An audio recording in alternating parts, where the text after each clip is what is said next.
to the Humans vs. Retirement podcast with financial planner and retirement specialist Dan Haylett. In this podcast, Dan explores ways to help you overcome the behavioural, emotional and financial challenges of life after work. Join Dan for the journey where he will explore how our wonderful human brain will naturally fight against what it takes to live a happy, healthy and wealthy retirement. Dan will draw on years of expertise, experience and expert guests to solve the behavioural, emotional and financial challenges of life after work. Now, on to the show.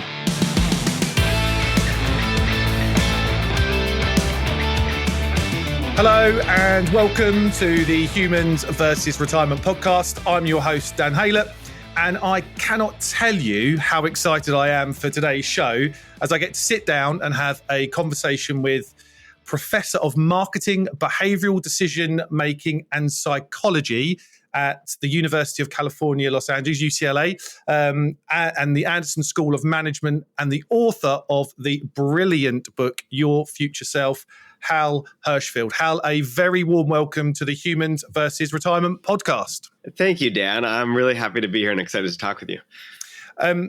Hal, we were chatting just before I hit record, and I let you know that you provided me with about 4 days worth of entertainment whilst I devoured your book sitting on a sun lounger on the wonderful Greek island of Rhodes. And so I've got copious amounts of notes. It's fresh in my head, and I really cannot wait to dig into your specialist subject about, your future self and how that can apply to people thinking about entering and in retirement.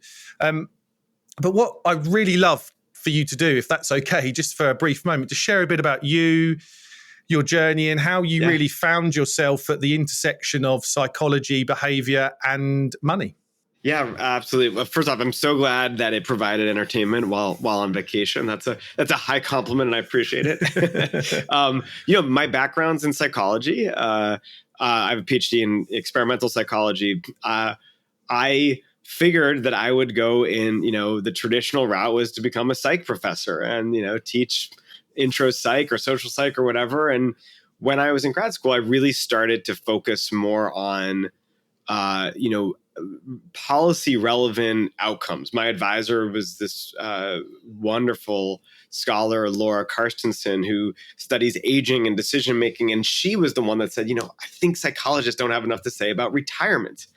And it's often spoken about by economists and by policymakers, but so much psychology has to go into this. So why aren't we doing more about this? And that really got me down the path of saying, yeah, what's going on here? And, it turns out that a lot of these issues that we face with retirement aren't just retirement issues per se, but they're issues that apply to all sorts of long-term decisions. And so when I started studying sort of the psychology of long-term decision-making, especially as it applies to retirement, that put me down the path of being more relevant to business schools than psych departments. Now I feel incredibly lucky because I sit at a place where I can both, teach and do research, but also then collaborate outwards and talk to industry folks and quote unquote real consumers. Not that college undergrads aren't real consumers, but it changes my focus a little bit.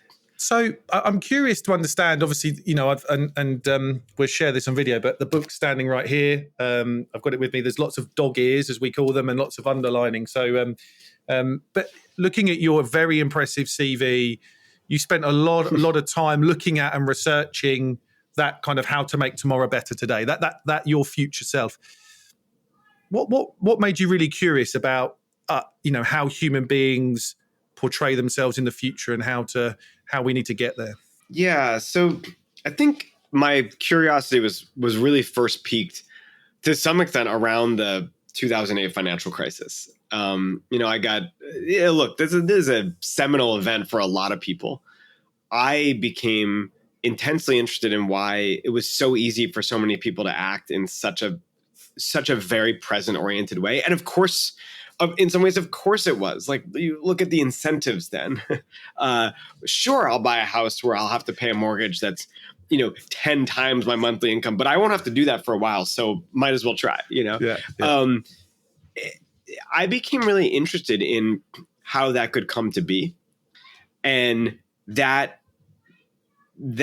interest led me down the path of reading philosophy and reading psychology that spoke to identity over time and how we see ourselves developing and changing over time, which is so relevant, of course, when it comes to things like retirement planning and also planning for our health and our, and the environment and our kids' futures and all of these different things that involve decisions now with consequences, often at a much, much later time. It's a conversation that I find, challenging with people, with clients, that conversation about what does the future look like. And I think so many people are kind of after the answer to that question when they're hitting such a monumental moment in their lives, like the transition from a career. I think that they want some certainty. Yeah. And as we're going to get into in your book, I think uncertainty is the thing that we need to be pretty comfortable with when it comes to this. Yeah. Looking at the future. I'm really interested, and I've got a load of notes that I want to get through and a load of things I'd love to ask you. So I'm really interested in what you think the biggest challenge or some of the biggest challenges are for humans when we're faced with this modern day man-made invention that we've come to label retirement. So there's a couple things here. So, one is that I think the conception of retirement was made during a period of time when our life expectancy on average was considerably lower. So, the idea of retirement applied, when it wasn't unreasonable to have 2-3 years, after you worked and then you would, not exactly keel over and die, but something along those lines, right? Or maybe 5, 10, whatever it might be. Well, one of the challenges is that notion hasn't necessarily been updated. And yet what has been updated is our average life expectancy. So, the idea that we retire at 65 or 62 or even 67 or whatever it is, and then, possibly live another 25, 30 years. Well, that is a challenge because now we're not planning financially for 2 to 5 to 10 years. We're planning for possibly a full third of our life with no income, no active income. I think that's hugely challenging, right? I mean, in some ways it represents great strides in medicine and technology and whatnot that we can live longer. But part of the challenge right now is that I think we have somewhat of an outdated notion of retirement. And it runs right up against the reality of our life expectancy. Yeah, I absolutely concur. I think that is, and actually, I think if you remove the financials out of it, even, the challenge is that you're entering into a period of kind of potentially abundant space and time. And it's how do I view that?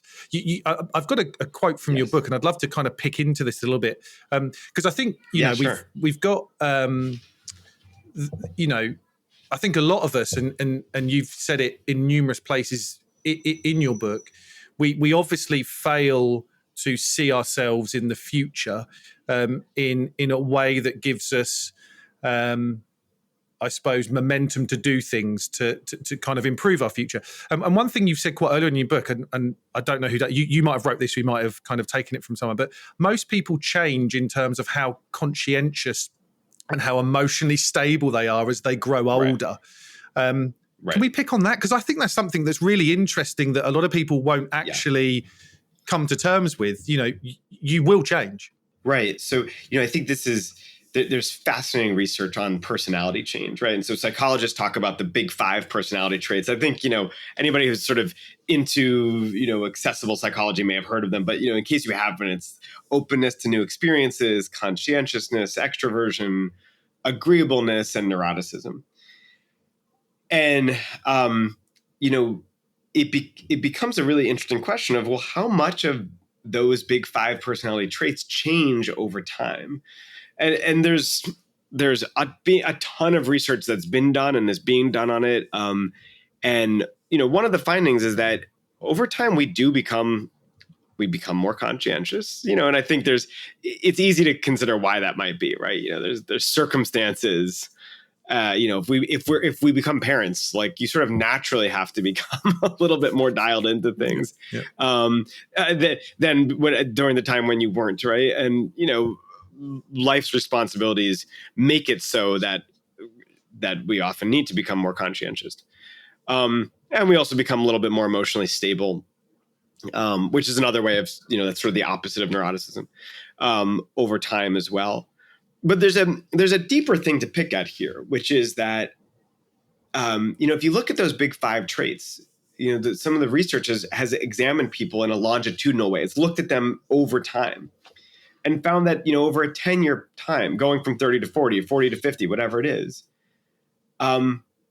there's a better than average chance that one of those big 5 traits will change. So I could become more extroverted. I could become less extroverted, So, if you look, it depends on sort of where you shine your light here, right? Because if you shine it on that, you say, wow, that's crazy. Like 10 years and I become like, I can really move along the spectrum in quite a good degree. Well, then shine your flashlight on another part of the equation. 4 of those big 5 stay relatively stable in 10 years. So it really depends on what you're looking at, right? And if your definition of change is anything changes, well, then in some significant ways we do change. If your definition of change is like, do most things stay the same? Yeah, I think that they could, right? So it really depends, and it becomes complicated. And one of the further complications here is what's important to us, right? Which of those traits are important to us, And if extroversion is like at my core and how I define myself, and I become significantly less extroverted, that can be really that can become like an affront to who I am as a person, right? But I don't really care about how conscientious I am, and it turns out I became more. All right, so what? So that's like a peripheral aspect of myself. Do you think that, and it kind of lends it to the end of history illusion, right? That we believe Yes. that today is the person that we are going to be going forward, but we do know that there's as you said, a more than average chance that we're not. And if we look back of who we were 10 years ago, we're definitely not, that person. We show, as you said in your book, we show some characteristics of that person, and some of them are pretty stable. And we mentioned early on this kind of certainty that people want during this period. Do you think that people that are more flexible and understanding of this have a better chance of kind of embracing the time and freedom that retirement gives them, because they're an understanding that they have to be flexible and adaptable during periods of uncertainty? I love that question. Empirically, I don't know. I think it's it's like a fascinating research question. If I were to say, let's have a PhD student pull aside, pull out a research project, and the question here is, are people who are more flexible with their personalities and more open to the concept of growth and change, are they more likely to have a more satisfying retirement? I think it's a great question, and perhaps there is research on it. If there is, I don't know about it. I think your hypothesis is absolutely right.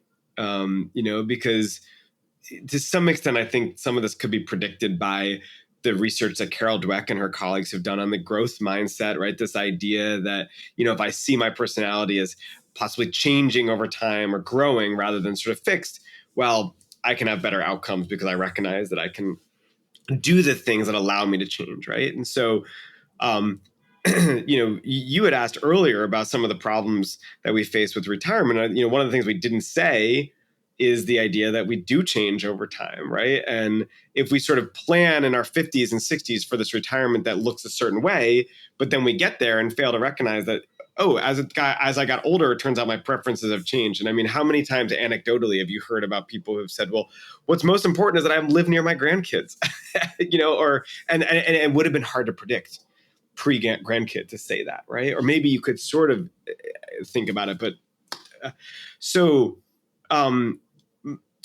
answer your question, yeah, I absolutely think that flexibility with who I am and what my preferences are may lead to a better retirement because it allows me to explore different options, or I would think it would allow me to explore different options. Yeah, again, I've got no academic backup to this whatsoever, but kind of anecdotally hearing what people say and kind of observing a lot of people, working specifically and only in this area with these people, I think, the people that are flexible and adaptable to understand that who they are tomorrow is not who they are today, not completely different, that, and I think it's that, everyone has a plan till they get punched in the face, the quote by Mike Tyson, and, that kind of thing where you go, you plan, God laughs, that type of those king. I think if we're flexible enough to understand that the thing that's created the retirement plan, whether it's numbers or behavioral or emotional or life-based, is wrong the moment it's created, because tomorrow happens, and unfortunately we're all pretty rubbish about predicting the future. So that sense is something that I get.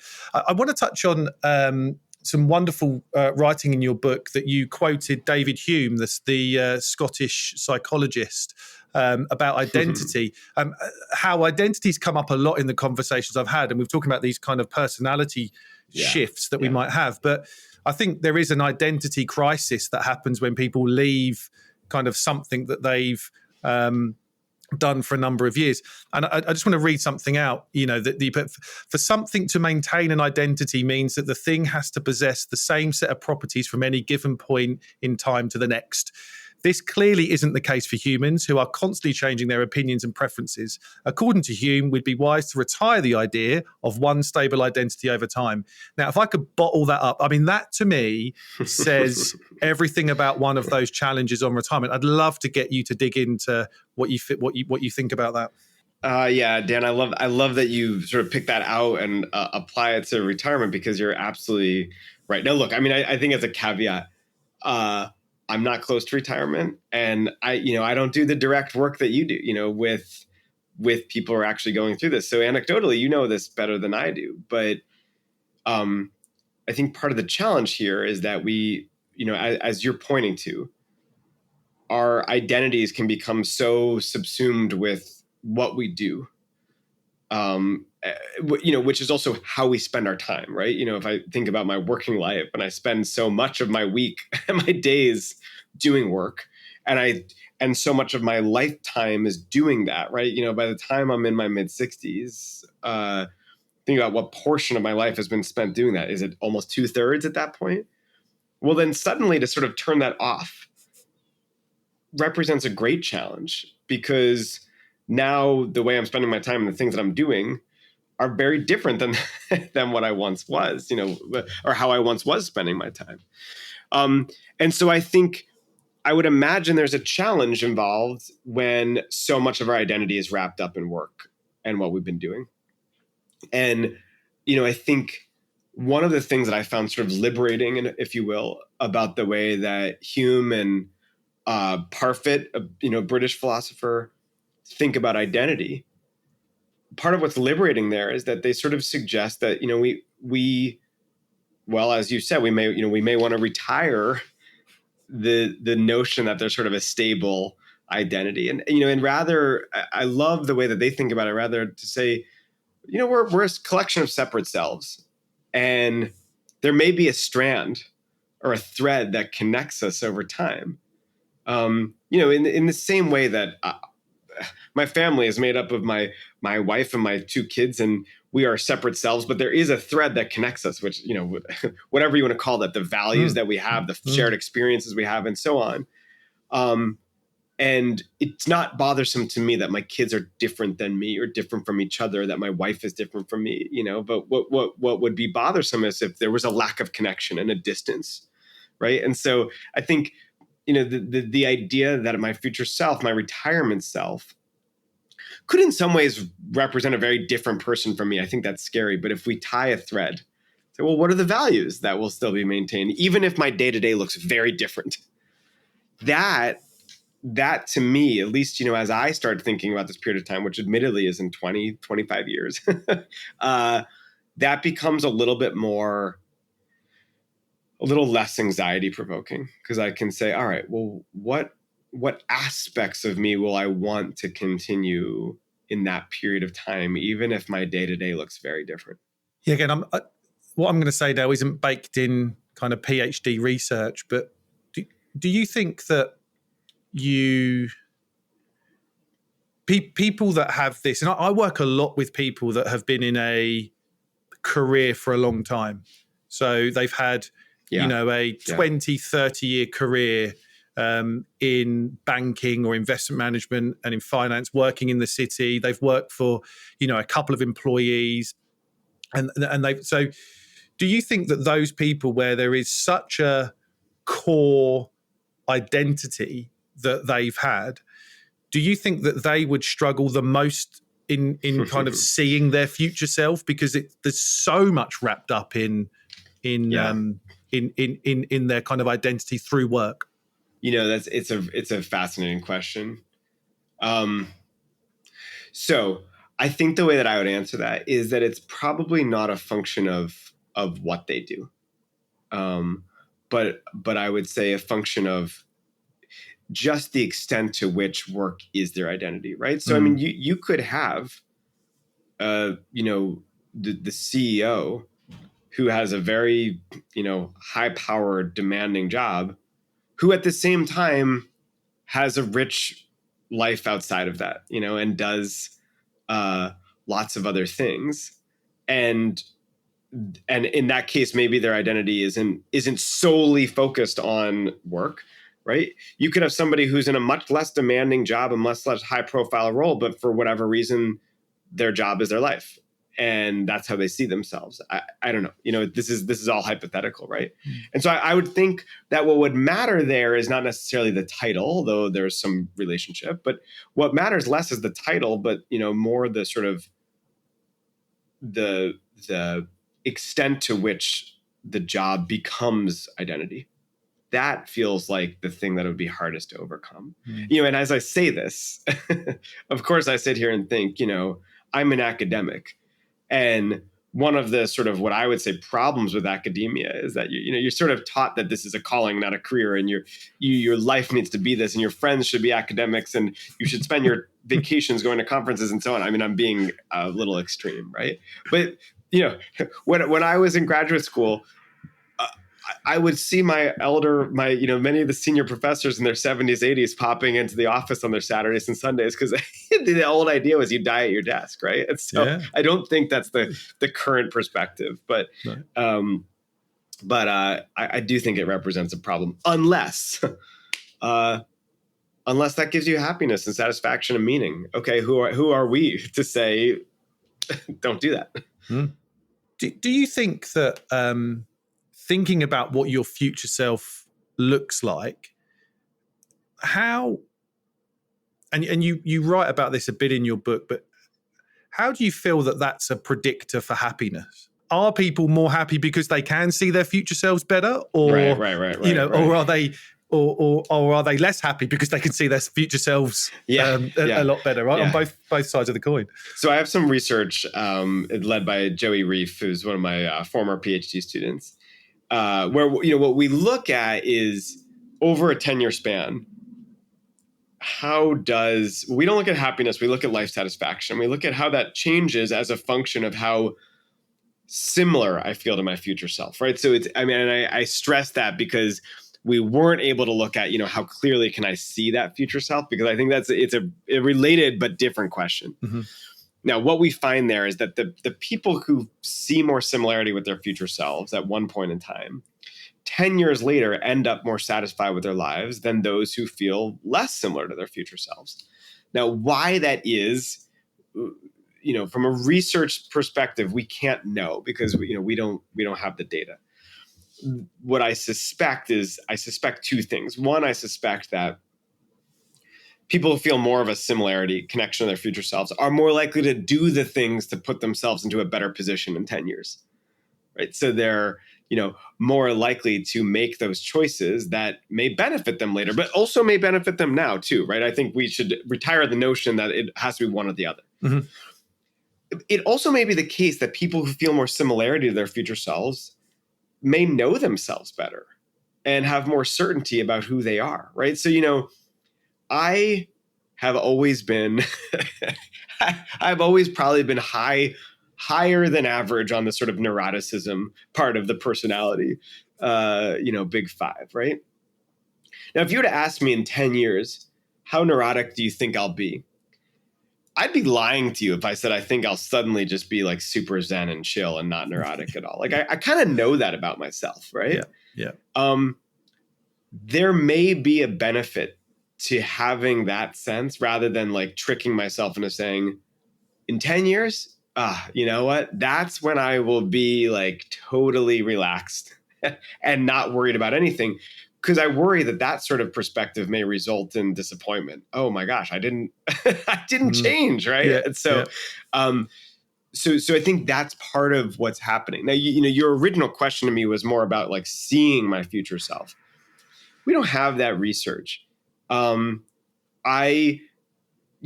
always suspected that there's a relationship here that, if I feel similar, I can better visualize my future self. If I can sort of see my future self, then I might be able to see the similarities. But the actual research on that, I would say is pretty light. Like I don't have a lot there. But I would have to think that your hypothesis would be grounded in some reality, that seeing my future self might, be, also related to the choices I make and how I allocate my decisions and my time. And I think, you mentioned your book, and there's lots of these social media engines now that you can take a picture of yourself and age yourself 20 years, and the ability to kind of look yourself in a particular mirror and see yourself going forward. And I know you've done some work with a Mexican bank, and and was it Mexican? I think, wasn't it? Yeah, that's right. Yeah, you got it right. And kind of seeing your future self. So maybe the ability with technology advances, we might be able to put ourselves in that position artificially to see. There was one passage that hit me like a ton of bricks in your book, and I put it out on social media, and it's relating to what we just said, kind of happiness and well-being. So financial well-being is buzzwords at the moment, and I love it. Right, that's kind of where I think financial planning evolution goes into the well-being of people and how finances and money affect well-being. But you wrote something in your book. Well-being isn't only about chasing happiness; it's about learning to find glimmers of joy and pleasure even in our more difficult moments. And I put that on social media, and I had 3 or 4 of my clients like the post and then message me to go, "That's really cool."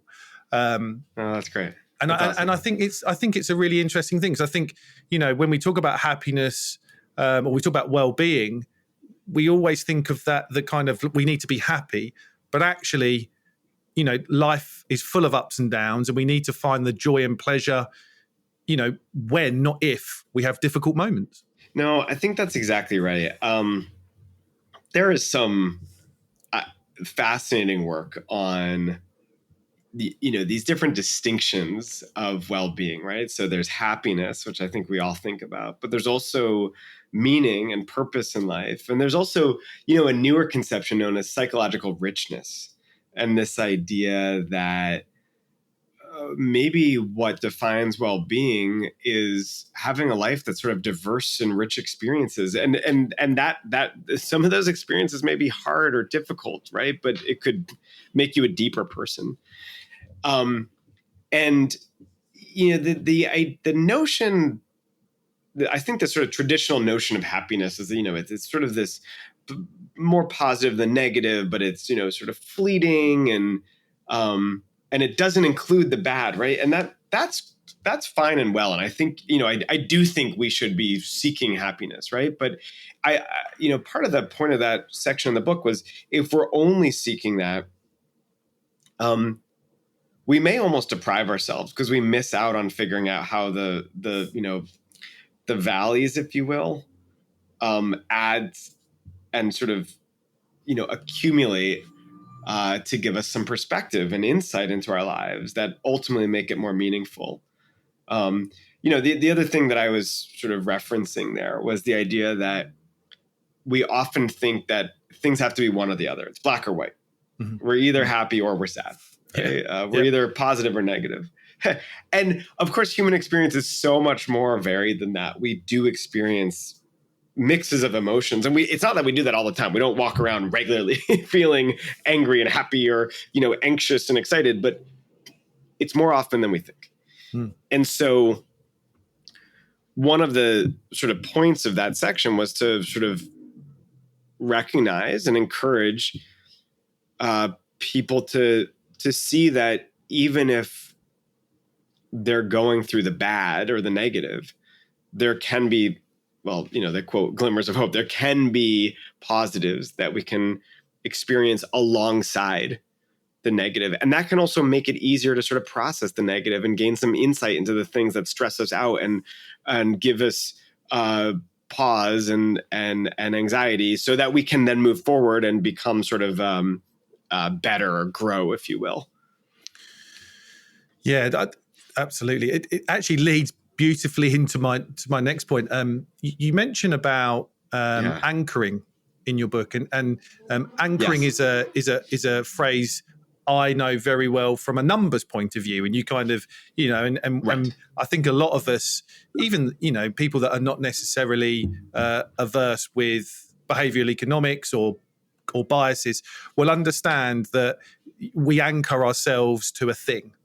And I've talked to clients about this before, where, your investment valuations are X, there's your anchor, and everything now is, you might be 10% up in total, but if you're anchored up here and it goes down a bit, that the anchoring bias that we have around numbers, even when they're not relevant, that, but you put it in such a great way around actually anchoring ourselves and focusing too much on our current selves, and the present, that becomes the anchor. The present becomes the anchor, and we then distort those decisions about the future. I think that's really fascinating for me. I think it's useful to sort of almost step back. At some point, when I was thinking about this, I had this moment where I realized, let's think about for a second about where the concept of anchoring comes from, right? You think about the boat. It's like so dumb in a way, right? But it makes sense when you step back and say, like, literally speaking, when anchor is, the boat drops the anchor in the water. The boat can still move, but it's constrained by where the anchor has been dropped. So its movement is sort of hampered by what's pulling it down. And so I thought that concept was so relevant to the power of the present. It's not as if we are, flies and all that we see is what's right in front of us. We're still able to think ahead to the future, but what it looks like often is that we behave in a way that is sort of overly determined by our present day experiences and emotions, so that it looks like the present is this powerful anchor on who we are and what we do. We know that the future will come. It's not like we're suddenly surprised to, wake up one day and find that we're older. We know that the future will come. It's just that we get so sort of mired in the present that we almost act as if, it's not there. And I've done this with clients a lot, and you kind of cite one of your tips to kind of think about the future is to think of it in terms of days, not years. And I do that with clients a lot. I talk a lot to my clients that are retiring about what I call their window of spending opportunity, or their go-go years. Mm-hmm. So you kind of have these three phases of retirement where you're kind of going, actually, I've got this window of opportunity, time and health is on my side. I then go into my go slow years, and then I go into my no-go years in my kind of 80s. Years, And actually, I've kind of said to people, if you stop work at 60, you haven't got 10 years, you've got 3,000 days. I mean, and then when you start to kind of put it like that, they're like, oh, yeah. And you haven't got 3,000 days, you've probably got, 350 weekends. It's like, well, hold on. Right. And I think that can really help, It can really help frame and narrow down actually what that looks like. I'll say a couple of things, because Oliver Burkeman's book, 4,000 Weeks, is a sort of it's a brilliant book-long meditation on this concept, I think, right? 4,000 weeks being the average human lifespan.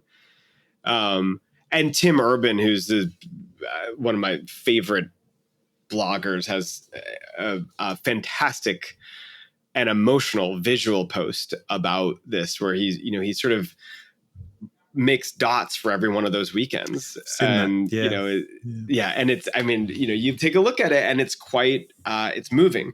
My colleague and collaborator, Cassie Holmes, has a wonderful book called Happier Hour.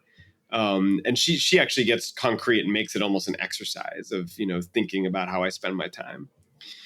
I think this exercise is, can be really confronting, right? Because, once I start saying, oh my God, I have 300 weekends, or whatever that might be, it can produce, I think, a healthy amount of anxiety. But if we can get over that, then we can start trying to say, well, how can I spend them? Now, I think there's some tension there, because what you don't want to do is put so much pressure on yourself so that every minute that is not spent, in the most meaningful possible way, you're beating yourself up, right? Yeah, that's anxiety inducing massively there, isn't it? So yeah. I had a friend several years ago give me, it was called the Happiness Watch. I don't know if you've ever heard of it, Dan, but it was, you give it a couple of inputs, and rather than displaying the time, it displays the years, hours, and days and seconds until your expected death. And it's called the Happiness Watch.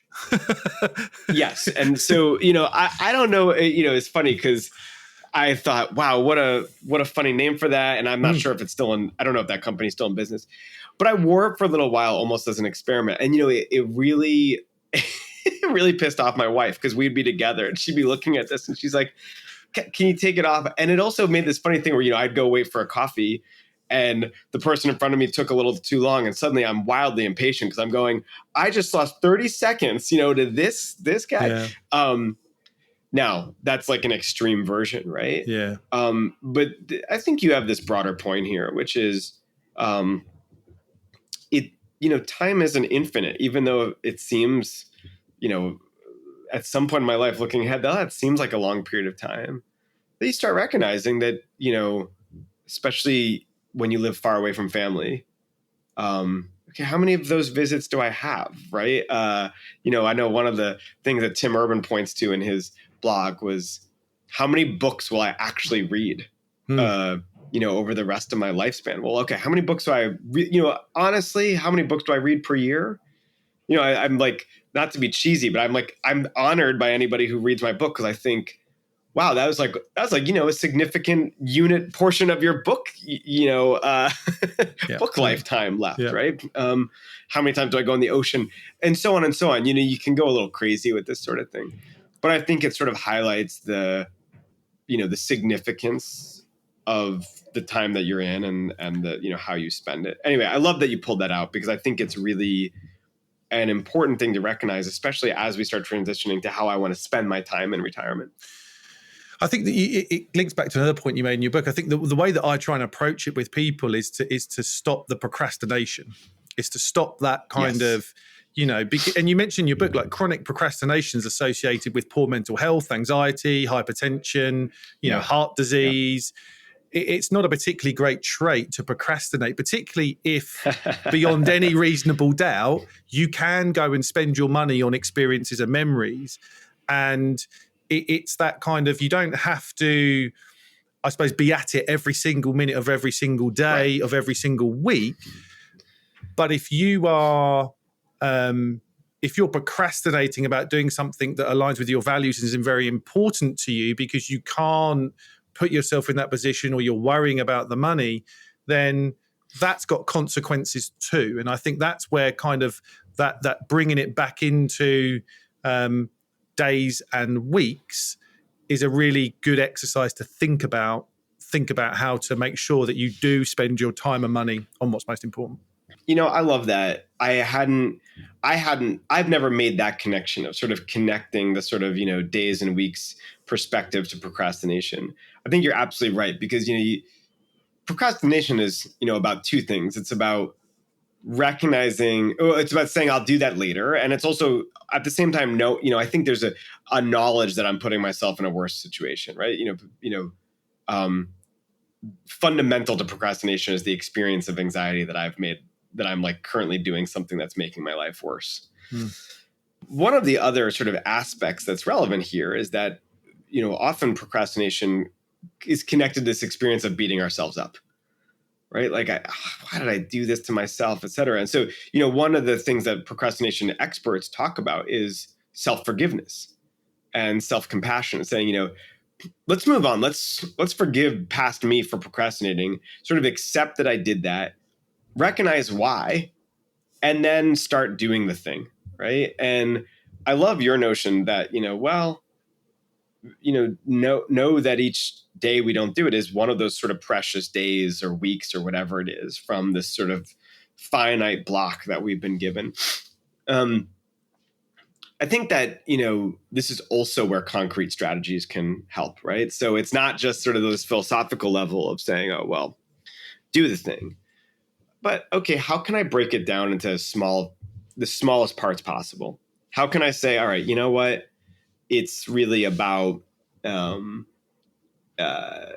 like picking a single task, planning out exactly when I'm going to do it, maybe making a public commitment, and asking the what if question. What if I actually called my advisor? What if I actually just started cleaning that pile? I don't need to finish it. What if I just started it?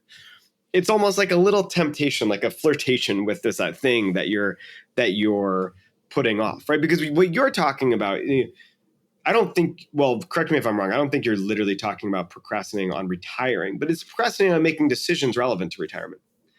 And then you end up in the situation where things just happen to you rather than sort of being intentional about how it's going to look.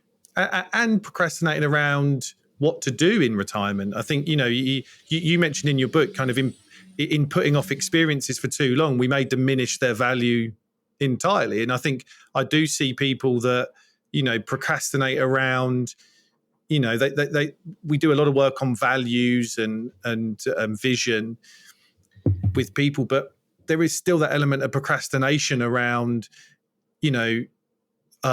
I'll do that in 3 years or 5 years time. And actually in 5 years time, it might not have the same meaning as it does now. So I think that is a big area as well. Yeah. So it's interesting because Suzanne Shu is one of my favorite collaborators. And she has this paper, an old paper called The Procrastination of Positive Experiences. And it's, it's just what you said. It's, the classic example is waiting to go to a restaurant. You get a gift certificate to a restaurant, you wait because you're waiting for you're being thoughtful about it. You're waiting for the perfect time with the perfect people and the perfect, event to celebrate. And then, the restaurant goes out of business. And the irony there is that you were in theory doing something to benefit your future self, but in reality, you were, actually depriving both your current and future selves of an experience, right? And so, and I know that, you could argue, well, there's always another restaurant, right? But that's somewhat surface level. I mean, I think what you're talking about is putting off those experiences, those things we do in retirement that we want to do for the perfect time, and then not being able to do it. I just this morning had a call with a guy named Mark Cortazzo. He's a financial advisor in the New York area, and he was telling me a story. He said, I had this client. This guy was like head legal counsel for a company, basically, very high profile job, made a lot of money. His wife always wanted to travel, and he would sort of put it off and say, we'll do it in retirement.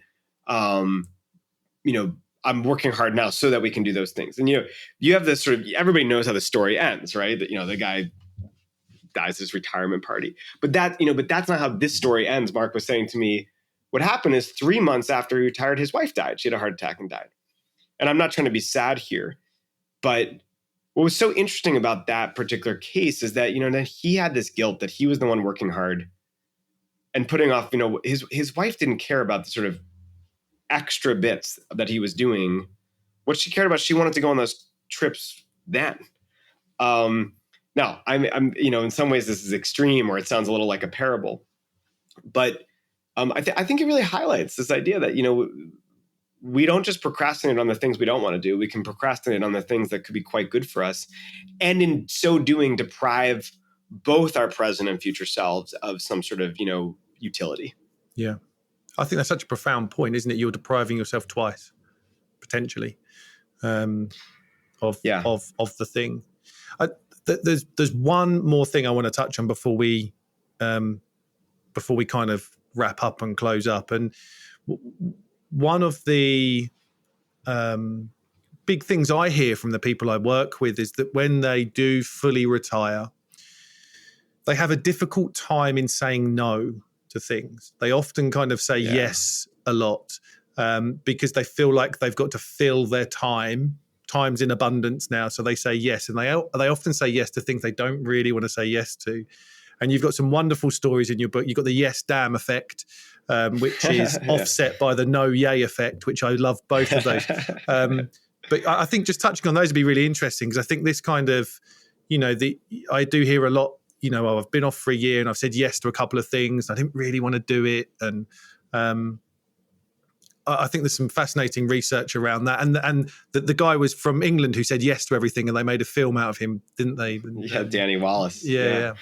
Well, there's this, the yes damn effect is basically just what it sounds like. I say yes to something, then that time rolls around and I say, damn, why did I say yes to that? Yeah. And the funny thing is it's like another example of, doing a disservice to our future selves. We get asked to do something some point off in the future. We're not thinking of the future. We are thinking of the future, but it's in a very sort of surface level way where we're not really considering that our future selves may in some ways be similar to who I am right now. And, if it's something I might not want to do right now, future me might not want to do it either. But we trick ourselves because we say, well, look at the future. I have so much time. There's nothing else that I'm going to be doing. Yeah. Calendar's free. So right? I might as well do that thing. And it's time. And we fail to recognize that, like, the way we spend our time this week will probably be pretty similar to how I spend it in 6 months or a year or 2 years or whatnot. Of course, retirement is different, adds a wrinkle there because it's an unknown way of spending time. And, the very notion of it is that we can actually spend our time the way that we want to, doing the things that are meaningful. And so if you say, well, I'll say yes to this thing just because I'm not doing anything else, it may be even more painful because you say, well, why am I doing this thing, right? Mm-hmm. Danny Wallace, he was the guy who wrote Yes Man, which then became that movie with Jim Carrey. And he's one of the funniest people I've ever talked to and just so brilliant. And, he kind of highlights that sometimes those yeses lead to great things. That, there's no outcome that we experience in our life, because we said no, right? Well, that's not true. Sorry. Let me put it a different way. Many of the good things that happen to us are because we said yes to something, right? The problem is that many of those yeses lead to nothing and lead to frustration. And so it's like, part of the point of that part of the book was, not that we should always say no, or not that we should always say yes, but we have to be really conscious of like when we're saying yes and how we should say it. Yeah, and I think that the kind of the opposite of the no yay effect is I often see that actually from people that are really content in their life and with their time in retirement. They are very happy saying no to the thing because they've got a clear vision and understanding about how they want to spend their time, so they can put themselves in the future and they can go, no, do you know what? My future self will hate that. I actually hate it now, and I'm going to hate it in a year's time. So I'm really comfortable saying no to that.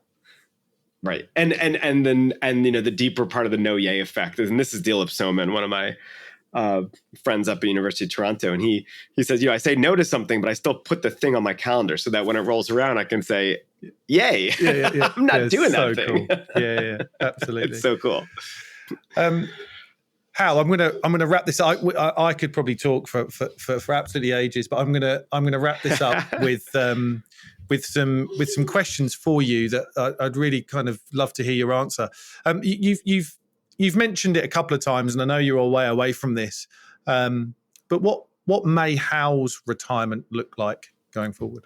I love that question, Dan, because it's funny. I've done all this work, and I have these notions, right? And one of the things that working on this topic and writing this book has taught me is like I can't fully know, of course, but But it's something I've been thinking more and more about, and academics, often retirement is working, but just in a different way. I don't know. When I think about it, for me, it's got these sort of like almost abstract images, which is funny coming from somebody who talks about how important it is to make the future self concrete, but it's got some like glimmers of travel. But right now my kids are little, they're 7 and 4. And so it's so hard for me to picture them being in their late 20s, 30s, maybe having their own kids. And yet I suspect if I'm anything like my parents and my in-laws, I'll want to be spending a decent portion of it, with them doing things that we all enjoy. What I don't know is what are those things going to be? I've loved watching as, my in-laws and my parents have developed new preferences and new sort of, quote unquote hobbies. Hobbies sounds like such an antiquated term, but, interests. Yeah. And so I would say I don't know specifically what those interests are. My hope is that I have things that I get absorbed in, Love that. and that may be different from the work that I do now. Yeah, love that. Big takeaway for me, that for people, it's stuff that you want to be absorbed in, gives you purpose. That's really cool. Exactly. So I'm going to put you in my shoes for 30 seconds and kind of say, right, I'm sitting across the desk from you. We've done all the cash flow planning. We've crunched the numbers. I've got more than enough money to support the life I want. What would be your number one or a big tip that you would give me for a happy, healthy and wealthy retirement? That's such a great question. You put the numbers aside, and now it becomes about knowing what your values are, right? And knowing how those values translate into behavior and translate into time expenditures, or, if I can be a little bit philosophical about it, time investments, right? So I would say, once you know the money, well, now let's think more deeply about how will I spend my time, and to know that, and how will I invest my time, and to know that I need to know what is important to me, and that's not an easy question. It's a deep piece of work and thinking, but it's something, and it totally, and I would imagine it's also the type of thing that's dynamic, and not to be too on point about it, but to the same extent that financial plans change over time, so do our values, and we should be revisiting those and seeing how that feeds into what we do with our time. 100% agree. I'd like to finish off on a positive note. What do you see as a big opportunity for people kind of entering into a modern day retirement? I think the big opportunity is being able to diversify the things that we do, right? So, I think the old notion of retirement was the idea that we would sort of, this classic idea that we're sitting on the porch relaxing. And I think now modern day retirement means that we have so many more healthy years. In theory, we have so many more healthy years that can be spent with so much more discretionary time that can be filled with activities that give us purpose and diverse activities. And it can also mean, by the way, I think it can also mean working. It can mean working in some ways that's not traditional to the ways that we've worked before.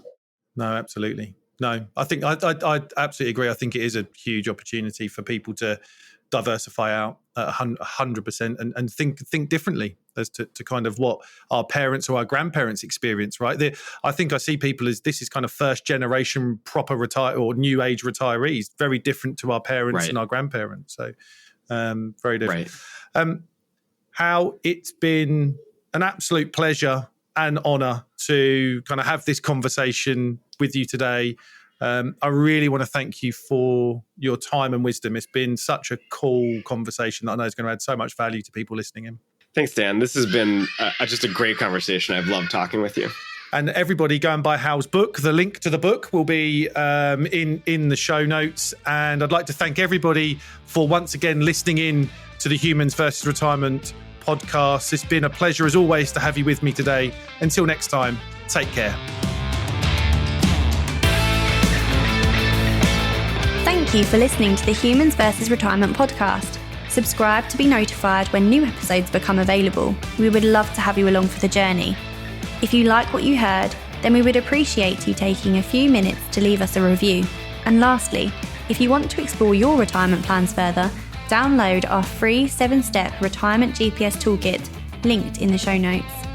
The information covered and posted represents the views and opinions of the guests and does not necessarily represent the views or opinions of TFP or Dan Haylett. This content is not intended to be a substitute for professional advice, so please always seek the advice of professionals with any questions you may have regarding your retirement.